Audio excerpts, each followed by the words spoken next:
de volta aqui nesse bate-papo sobre aplicações cloud. No primeiro bloco, a gente acabou conversando sobre a evolução do modelo da oferta de cloud computing. Agora a gente vai conversar sobre como construir aplicações mais aderentes a esse modelo. Então, Panazzo, uma das coisas que é importante a gente tem que desenvolver para um modelo que é mais eficiente a forma como eu consumo. Eu estou pagando pelo uso. O Bassan falou no primeiro bloco a questão de que no on-premise a gente tinha que dimensionar no pico. Isso. Agora, no cloud, a gente tem uma possibilidade diferente, né? Perfeito. É isso mesmo. Então, imagina que eu sou o CTO de uma startup e eu tenho meu aplicativo que hoje serve mais ou menos 1000 usuários, por exemplo. E aí, do dia para a noite, eu consegui, numa rodada de investimento, dinheiro para fazer propaganda num domingo para um público enorme. E aí, a partir desse dia, eu começo a ter 1 milhão de acessos no meu aplicativo. Imagina naquele modelo tradicional que a gente conversou no primeiro bloco, o que eu ia ter que fazer? Eu ia ter que me preparar com no mínimo 3, 4 meses de antecedência, comprar todo o equipamento, fazer a instalação, e pode ser, na verdade, que aquele comercial nem gere tantos usuários assim. No modelo de Cloud Computing, a gente consegue tirar vantagem da elasticidade. Então, eu consigo fazer minhas aplicações escalarem conforme a demanda. Isso é uma das principais características quando a gente pensa em desenvolver as aplicações direcionadas e focadas em cloud. Mas é claro que não é só isso. É claro que eu tenho que tomar vantagem dos modelos econômicos e também dos serviços que hoje os cloud providers oferecem para a gente. Com certeza. Quanto mais serviço eu usar, que não é o meu core, né, eu consigo focar mais no meu negócio, né? Então, sei lá, eu tenho um serviço de uma fila. Antes, eu rodava esse serviço junto com a minha aplicação. Agora não, eu posso usar esse serviço do cloud que está disponível para mim, eu foco mais no meu negócio, não em serviços que não são... De apoio, né? Serviços de apoio. Então, eu acho que acaba sendo até a primeira dica que a gente está dando, que seria o seguinte: a gente vai construir uma aplicação, um software que vai rodar numa estrutura elástica, que hora ela vai ser pequena, hora ela vai crescer. Então, esse software ele tem que se comportar bem dessa forma. Então, né, Bassan? Então, por exemplo, ele tem que eventualmente tem que subir rápido, porque na hora que eu escalo eu tenho que disponibilizar rápido para dar uma experiência boa para o usuário, e ele também não pode ter apego à máquina, né?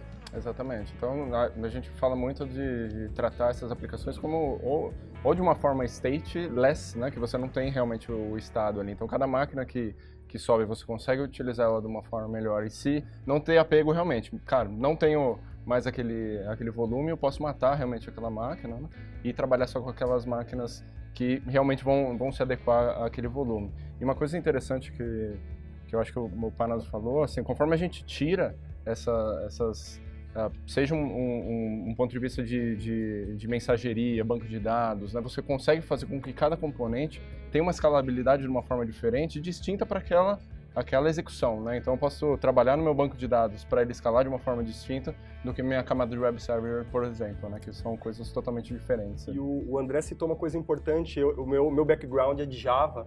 E eu lembro que dos anos 2000 a gente desenvolvia aquelas aplicações Java, por exemplo, no JBoss, no WebSphere, que a gente tinha vários serviços não funcionais que não eram um negócio da aplicação: cache, mensageria, a camada de segurança, um monte de coisas dentro do próprio container. Só que isso não escala muito bem, né? Porque a aplicação fica pesada. Então, o ideal é a gente tirar isso, deixar a aplicação menor e consumir serviços da nuvem, né? Puxando o gancho de stateless que o Bassan falou, cara, a gente tem muito ganho quando realmente a gente não tem apego ao que está ali no disco da aplicação. Realmente ser um disco efêmero. Isso para, sei lá, migração, backup, restore, a gente tem muito ganho com isso. Então, quando a gente está desenvolvendo a aplicação, a gente tem que pensar que o nosso log, a gente vai externalizar ele para outro lugar. Ou um endpoint... Usar um serviço. Uma sessão, uma configuração de um database não pode ficar ali chumbada dentro da minha configuração, tem que estar externalizado, enfim. Você consegue ganhar mais performance. Então, quer dizer, você está me falando que eu tenho que separar minhas aplicações e componentizar elas de acordo com o uso que eu preciso de fato e usar serviços o máximo que eu posso. Isso não é uma regra, mas é uma maneira que a gente consegue utilizar a nuvem da melhor forma. Principalmente porque normalmente esses serviços eles são pagos por consumo e normalmente é um valor muito barato, né? Independente do provider que a gente está falando, normalmente a utilização desses serviços eles propiciam para a gente um modelo econômico bem viável. E se eu deixo minha aplicação o menor possível, eu consigo escalar só ela, a parte de negócio, de uma maneira ideal, sem pensar, como você falou, né, em serviços de mensageria, cache, fila, banco de dados.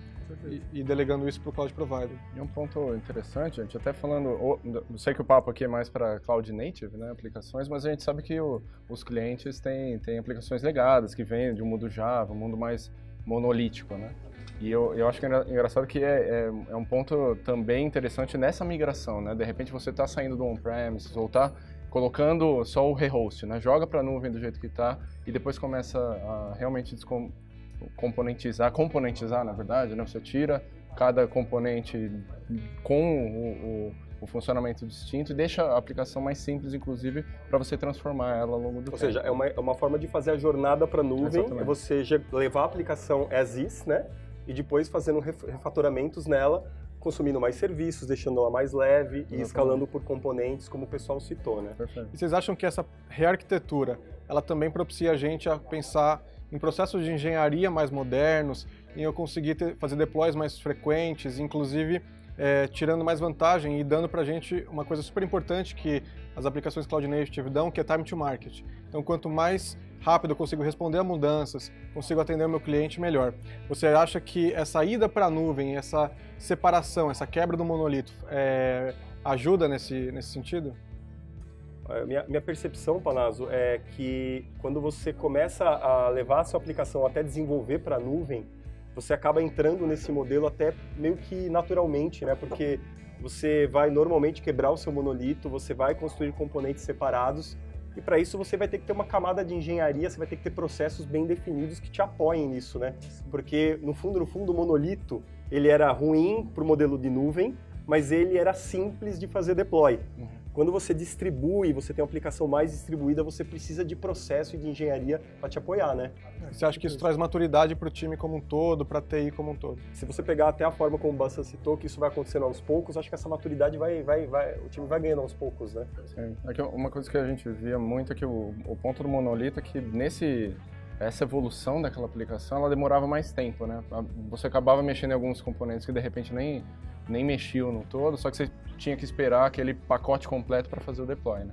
E aí, o interessante é que quando você começa a componentizar, esses times, inclusive, eles vão trabalhando de uma forma mais independente, né? Soltando releases. Você começa a mudar a cultura de com pouco impacto, né? Mas você vai ganhando maturidade, então você vai separando, como a gente fala hoje em squads, né? Então, são responsáveis por aquele serviço de fim a fim. Então, você tem desde o desenvolvimento até shippar isso em produção, com teste, todo o pipeline.